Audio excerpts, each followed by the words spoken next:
Hey guys, it's Mitch. How's it going? This one's going to be a little bittersweet, I think.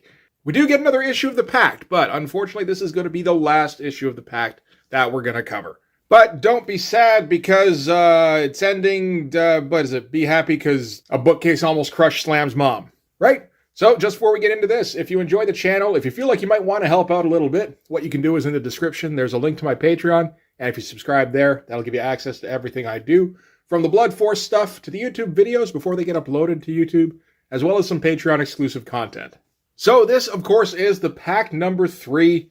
If you haven't seen the videos yet for the Pact numbers 1 and 2, I do suggest you go check those out. They are something else.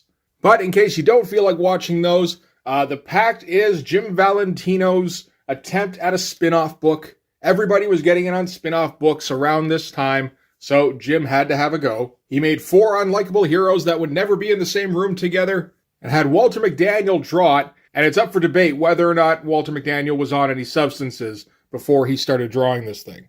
Because the art is both inexperienced and weirdly intense, and the writing has been, let's say, mixed. The deal with the Pact is that Slam here, otherwise known as Bobby something something, is a tech genius. And he seems to have teamed up with Blacklight, who is an aging superhero from the 60s. He's hippie Purple Lantern. And they have taken in Cutlass and Handgun, who are refugees from the Center. And the Center was kind of billed as a Youngblood training program, but turned out that it was more of an assassin training program. And apparently, Blacklight used to train there, I believe. So, yeah. Slam and Blacklight found Handgun and Cutlass out in the woods and decided that they should all make a pact to fight evil and stuff, and then he invited them back to his mansion. I did figure out after the fact that the mansion was probably Slam's because he is the tech genius guy and probably doesn't belong to his parents, who do live in the mansion with him. It's been a little confusing because the Pact is kind of reticent about giving out any kind of information, including whether or not the story is supposed to be a satire. That was a big topic of discussion at the end of the last issue, because we got to a point where the events that were happening and the shit people were saying was so dumb that I thought somebody was poking fun at somebody. I thought that must be the case. But I have been able to confirm, through an unnamed source, that as far as they know, the Pact is meant to be 100% sincere, which is good to know going forward. So, let's get into this. You know, I feel like I can't do it justice talking about the last issues. You really should just watch the videos.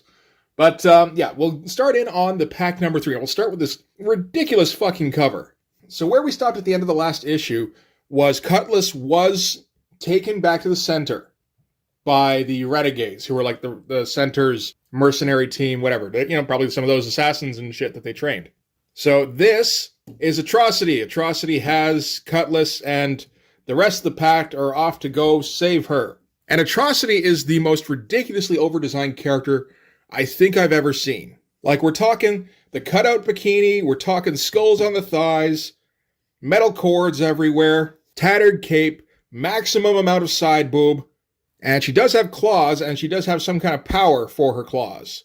She's just a ridiculous character, and it's not a very good drawing. Pretty badly proportioned, particularly in the middle here. It's like you kind of just cut out, like maybe like an inch's worth around here. So there's just no room between her rib cage and her pelvis. But like I said, Walter McDaniel is still very much a novice at this point. So not only are we going to forgive those kinds of lapses, we're going to celebrate those. And we got, yeah, the Pact rushing in on the side here, only the colors are a muddy mess because they try to do something computer colory, but apparently whoever was handling it had no idea what the fuck they were doing and just kind of smeared random colors all over everything here. Tried to get some interaction with the logo, but by doing so, warped the logo so much you can't actually read it if you're not familiar with it. What is the DACT? I don't know. Perhaps we should open it and find out. Alright, so this is the Pact number 3. Jim Valentino no longer gets a writer credit on this thing. From what I understand, Jim Valentino essentially wrote the first issue and then did extensive rewrites on issue 2. So all that stuff we were speculating on in the last couple of videos, was it Jim who was writing this crap? Was it Len Sackel? It seems like it was Jim. Walter McDaniel penciling. That's promising a good time there. Jason Gorder inking. That is not the same inker that was in the Pact 1 and 2. I believe that was Matt Banning. And the Pact number 3 is going to have a pretty different look because of it, actually. And I should point out, something I've been kind of skating over in the last couple of videos because there's just been so much to talk about. What the fuck is this inside cover thing? It's like somebody took a photo of an overpass. It's the same photo, issue after issue. It seems like it should be important, but it doesn't seem to have anything to do with anything. Yeah, somebody pointed that out, and it's just, I'd have no idea what this is. It's like a random kind of picture that you'd put in like liner notes in an album. Like, it's just confusing. So again, from what I understand, by this point, Jim Valentino has given up on this book by issue 3, and he'll confirm that in the letters page. But that does mean that in the meantime, this is Len Senecal's show, so we'll see how he does. I've looked through his credits, and the Pact appears to be some of the first stuff he did in comics, so it's probably not going to be particularly great. But, I mean, what is it going to be? Is it going to be worse than the first 2 issues? That seems doubtful. So we're going to start out at the center. And here is Atrocity, our over-designed, probably villainess. She was described as a villainess at the end of the last issue, so I think it's safe to assume. And the Renegades, Blast, Sybil, and Nightstick, teleport in. And Atrocity, choose them out for, not only are you late, but you've blown the assignment. Your incompetence disgusts me. So she's the leader, apparently. This is kind of the first time we're getting any sort of real indication about what goes on in the center. This is one of the problems with this series that's really only coming to the fore for the first time here. It's a little difficult to care about your heroes, battles when they're fighting a nebulous and or absent villain. And we're going to see immediately some of the changes in the inking style here. We're going much lighter on the shadows than we did in the first 2 issues. A lot skinnier inking. In some ways, it feels like a bit of a shame, because that was one of the best things about the first couple of issues, was just how weird the artwork looked, and how shadow-heavy it was. It is going to make for a couple of better drawings, though, I think. Starting here, okay, so, Slam, Blacklight, and Handgun are leaping out of a ship of some design. I believe that, okay, so, let's see. First, we surrendered to Youngblood, and now we let them drop us into the jaws of hell. So, Youngblood picked them up, and then drop them off at the center to go and pick up their compatriot, Cutlass. That was not exactly made clear at the end of the last issue, but I guess they're clarifying it now. And Handgun is going to bitch about this mission the whole way down, and Slam is going to threaten him with violence. He's like, Handgun, don't you ever shut up? I'm starting to see why Blacklight wants to trash you, and keep it up and I may just let him. That's not exactly the kind of thing we've been expecting from the all-American boy-next-door tech genius guy. And you can get the whole Youngblood story in issue number 2. Still available if you're lucky. I think you might be. But, this drawing is, pretty good in terms of structure. Particularly Handgun here, the foreshortening, I like that quite a bit. The guns seem proportioned nicely. He's got, he's gripping the pistol grip, so he's one up on Liefeld. Slam is weirdly intense and flexy, so carrying over from the last 2 issues. And at least he's kind of shadow, but you see, Handgun here, far less shadow than we're used to seeing on Handgun. And, it probably makes for a more solid drawing, but at the same time, you kind of feel a little sad, like you've lost something. But, that's a pretty good double-page splash. If I gave a shit about these characters, this would be pretty nice. Okay, so they touch down on the roof. Slam says, you know the plan, don't mess it up. And Handgun goes, I'd know this place in my sleep. And immediately sets off an alarm. And then says, I'll get us in, even if it's the last thing I ever...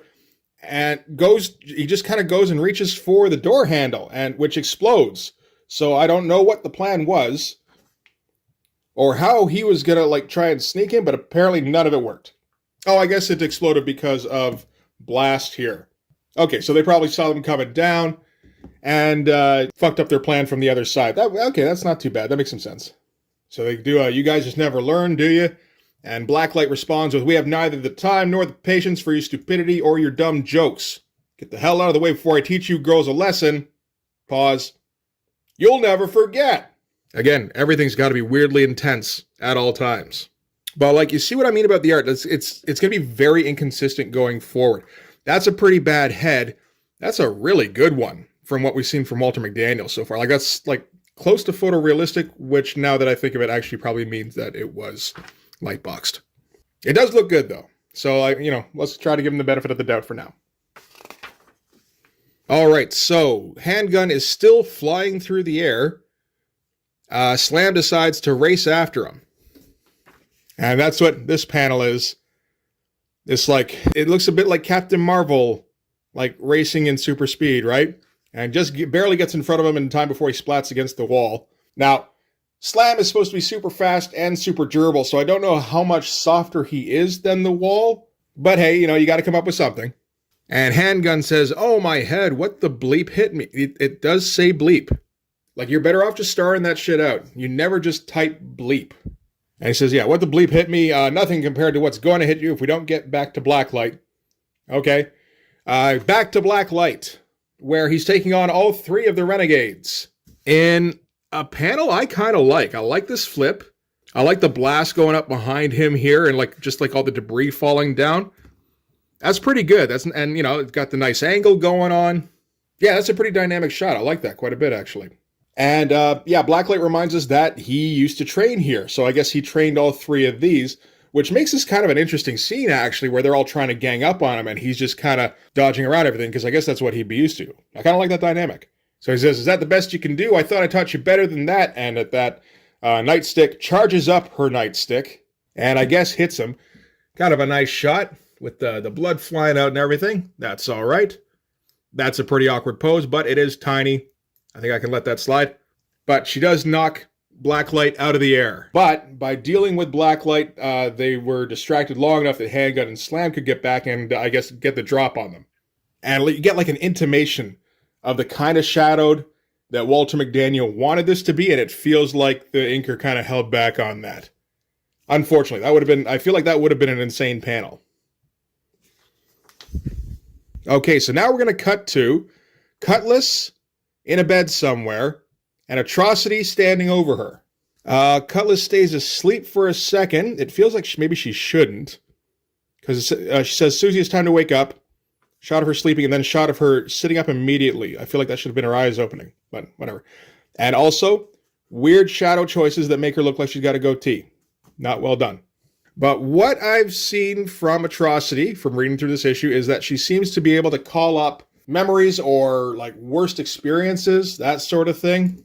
And apparently she calls up for Cutlass a time when she was here before she escaped, and it looks like she got assaulted by an orderly or something who was working here. Again, another good shot, so probably modeled. Not weird enough for Walter McDaniel to come up with it. So while she was being assaulted, a nurse busted in, dragged off the orderly, and apparently he's going to be going to the operating room, and the anesthetist is going to get the night off. So I guess we get the comfort of knowing he's going to get some comeuppance. And the nurse comforts Cutlass, and then Cutlass kind of flashes back to Atrocity. And unfortunately, this is, I don't know, I kind of conflate the two panels, so all of a sudden Atrocity looks super matronly. I mean, the birth and hips don't help too much. And yeah, getting somebody with this kind of build in that outfit wasn't what I expected, but kind of was.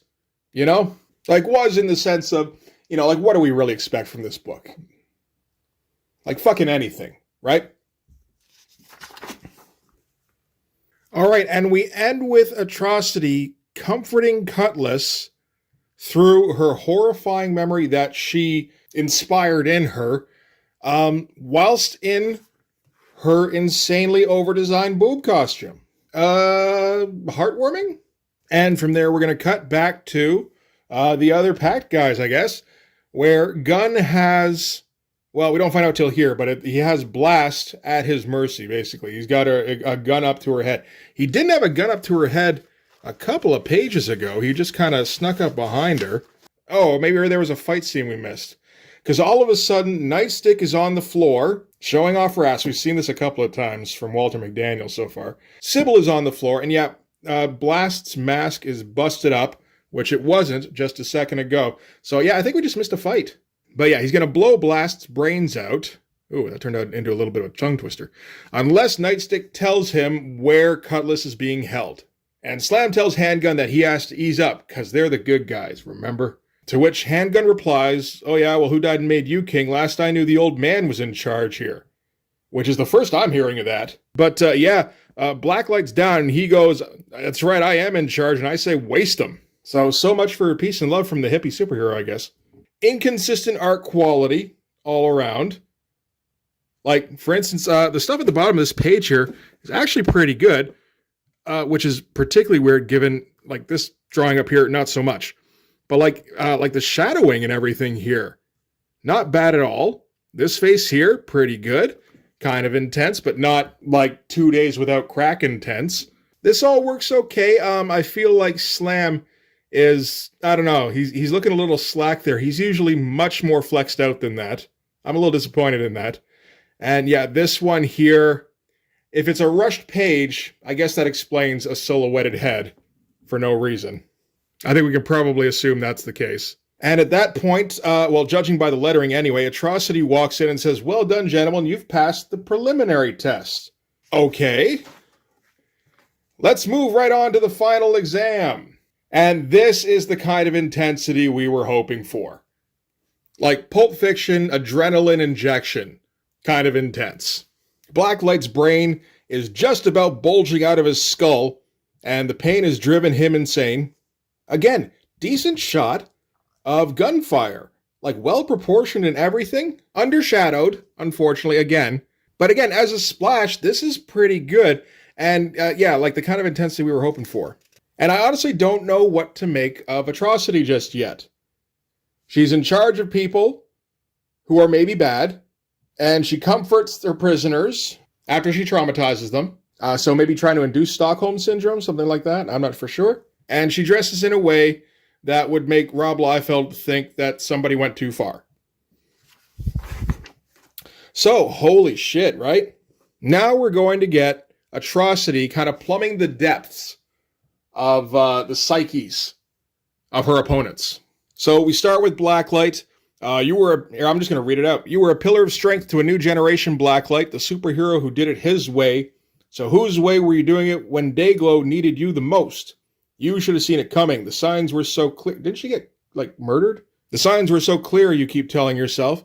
So what happened to everyone's hippie hero? You'll never forgive yourself, will you, Blacklight? Because deep down inside you know you could have prevented her brutal slaughter.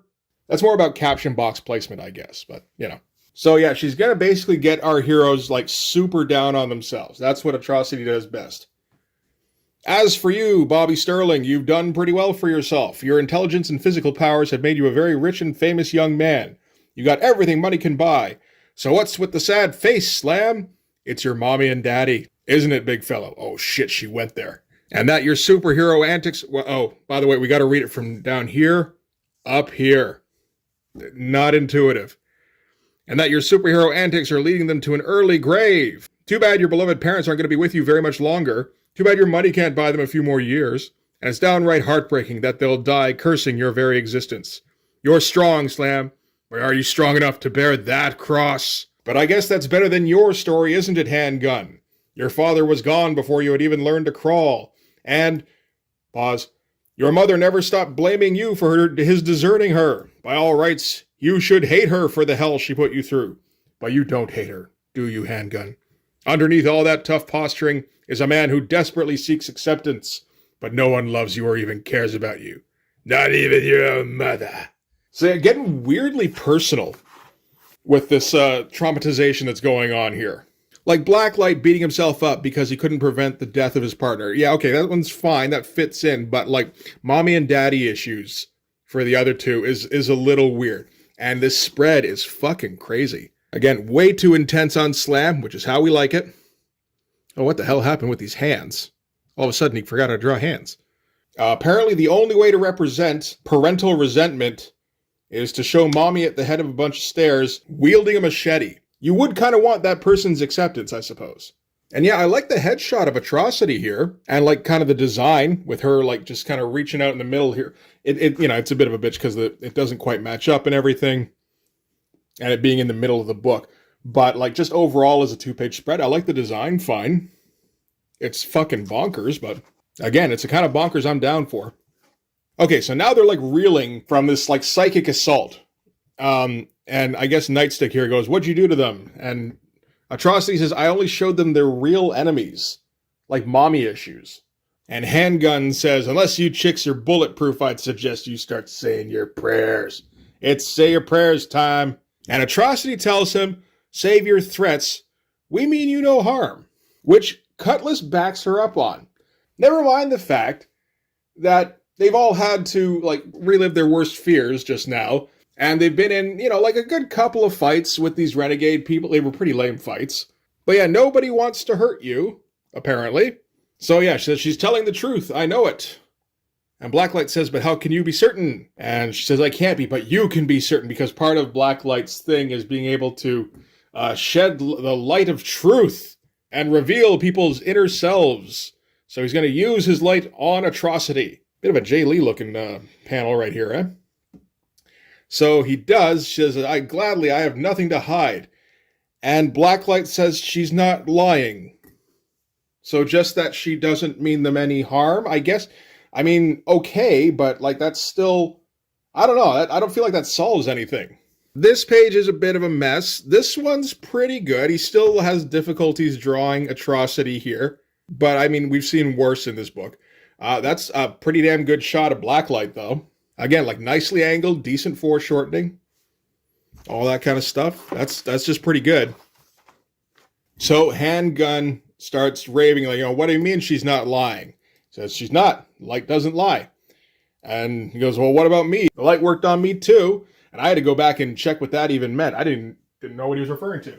But in the Pact ashcan that was in Shadowhawk 2, number 3, he used the light of truth on Handgun to find out that the center was training people to be assassins. Oh yeah. Remember that cover? So it worked on him too. He just didn't have the whole history, whatever that means. And Slam goes, "Please, I know we've had our differences, but we need you," which is apropos of nothing, and Slam has done nothing but bitch about Handgun this entire time, and kind of hope that he just kind of goes away or gets the shit beat out of him. And then Handgun says, "You need me in ways you can't even start to imagine," and starts opening fire. So I guess by that he meant, "You need me to assassinate Atrocity," which might not be the worst idea. Slam gets in front of her and blocks off the blasts, and Handgun leaps out the window. There's some good stuff going on this page. Like, the close-up of the eyes looks pretty good. The angle here is all right. Nice and extreme. Not enough shadow on Slam for what I was hoping for. But, we're getting used to that in this issue, unfortunately. A bit of a suggestive pose for Atrocity here. But then again, she's all side boob all the time. So, I mean, most of the poses, I guess, are going to be a little suggestive. And this shot here doesn't mesh with what's going on up here. When I first read this, I didn't know what was going on here at first, until I had to flip back and forth a couple times. It just kind of looks like he falls over or falls against the glass, like, unless you're actually, like, looking closely, and why the fuck would you do that, right? So yeah, jumps out the window, Blacklight goes, "Do you want me to go after him?" Atrocity, everybody's answering to Atrocity now, apparently. Says, "No, let him go. Our only hope is that he'll come to his senses." So apparently we've made peace. And once that happens, he'll realize that this is his home and we are his family. But first he must see that he's wrong. Only then will he begin to understand the truth. And Handgun apparently has fled all the way to, like, a lake by a mountain somewhere. I'm not sure where this took place. I mean, he was in the middle of a city here, so he just started running. And these pages here are just kind of okay. It's mostly functional. Nothing looks too great. Nothing looks too weird, unfortunately. Decent outdoor shot. Like, the mountain here and the leaves and everything, that's all right. And then, back in the city. Okay, so Atrocity summons this guy I think she was talking to in the last issue. She says, "Prepare my new team for its first mission. We've got important work to do." And she also tells him to get the outlaw ready. I want him to find the runaway, meaning Handgun, I suppose, before this becomes a problem. It's obvious from his little performance that the handgun's condition has worsened. The poor boy must be found and exterminated. And now this is atrocity. And yeah, now that costume truly is an atrocity. Okay, I assume that there's some kind of mental manipulation going on. It seems like kind of a dumbed down version of, like she traumatizes them like psychically, which instigates an immediate Stockholm Syndrome kind of relationship, which she then exploits, I think. I'm not for sure. To be honest, this whole thing is kind of confusing and weird, which is on brand at least.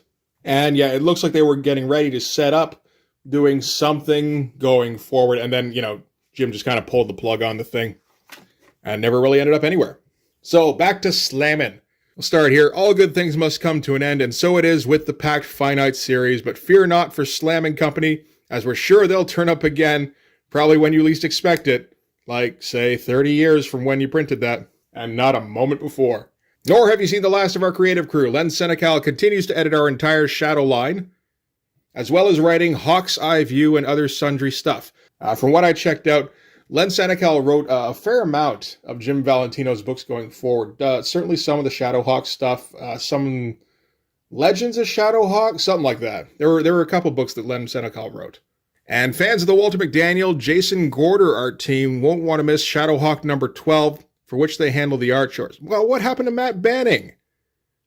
Jason Gorder's the guy who inked this one. That's not as good. And yeah, some letters here, at least some of which are probably ghostwritten.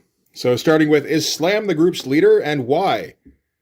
And the reply is, there is no real group leader in the Pact, although most of the time the position is deferred to Blacklight. Again, we didn't find that out until this issue. That's one thing the Pact has been absolutely terrible about, is when to distribute information. It seems to have no idea when it wants to do that. And it doesn't seem to matter if it's Jim Valentino or Len Senecal writing. Nobody seems to know when they should be giving you information you might need to figure out what the fuck is going on in this comic. So what special power does each member have? I mean, Cutlass, Handgun, and Blacklight, we've kind of been able to figure out. Slam has enhanced strength, near invulnerability, and can move at Mach 2 speed. Again, that seems like a combination that a 10-year-old would come up with, just throwing powers on there. And how long will the Pact stick around? Hopefully for quite a while. Alas, this is the last issue of the Pact with no plans to start an ongoing series. Of course, if enough of you write, and I think we can deduce that not enough did. Oh, this one's an interesting one.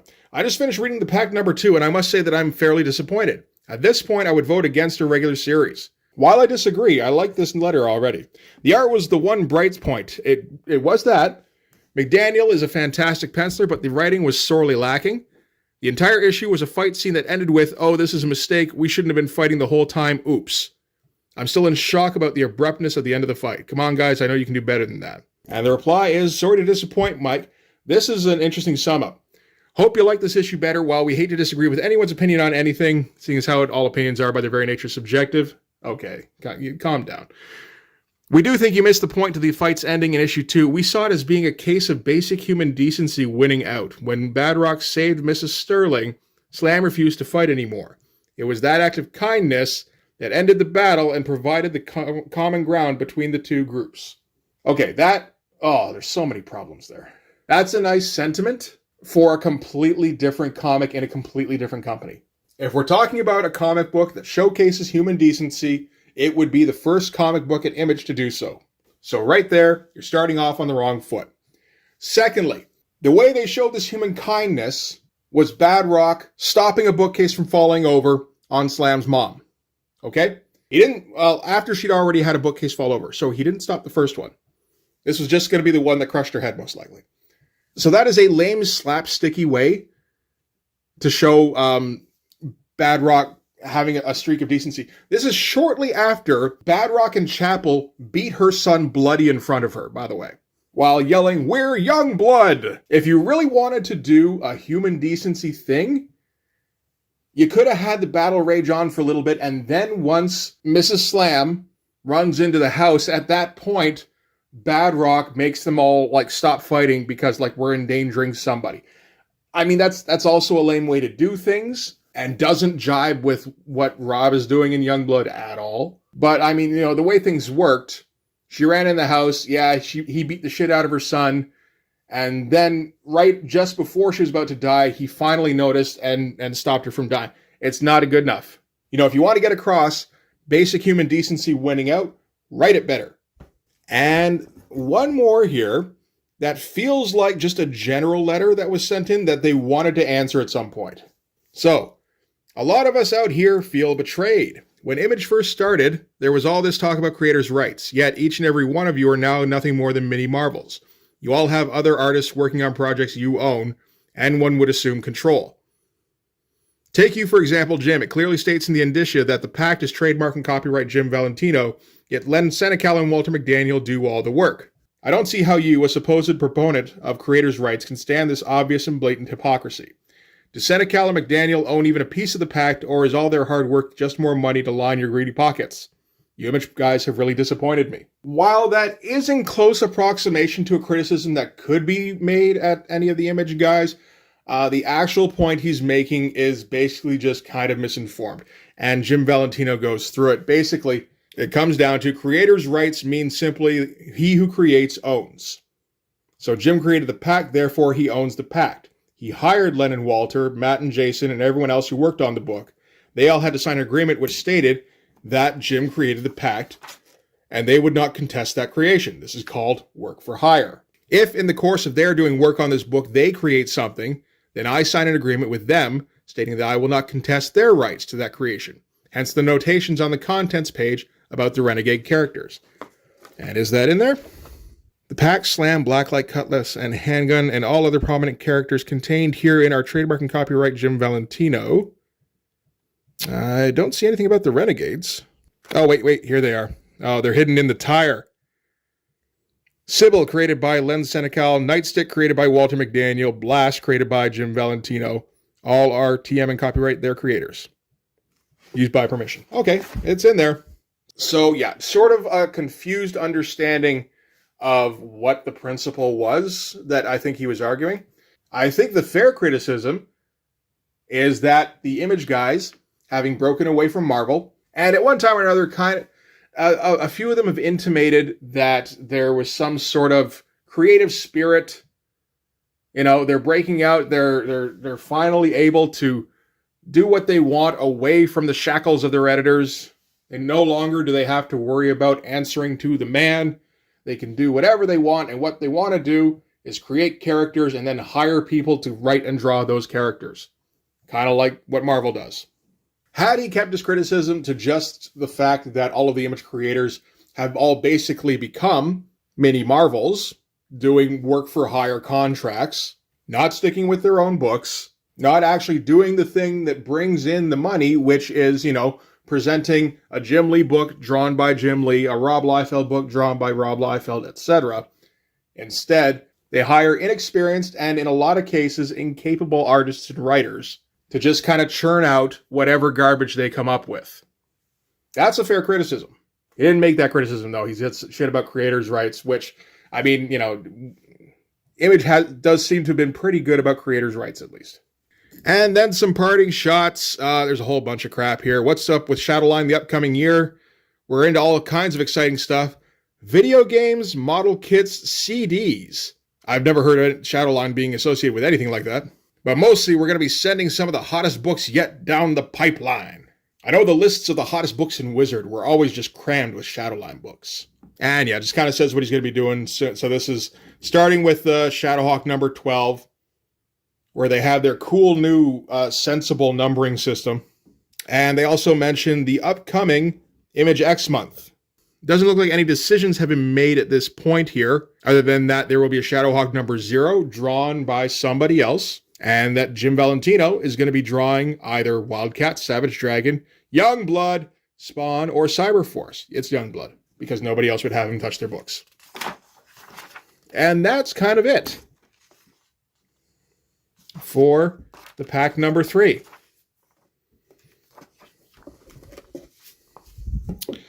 So, yeah, that was something.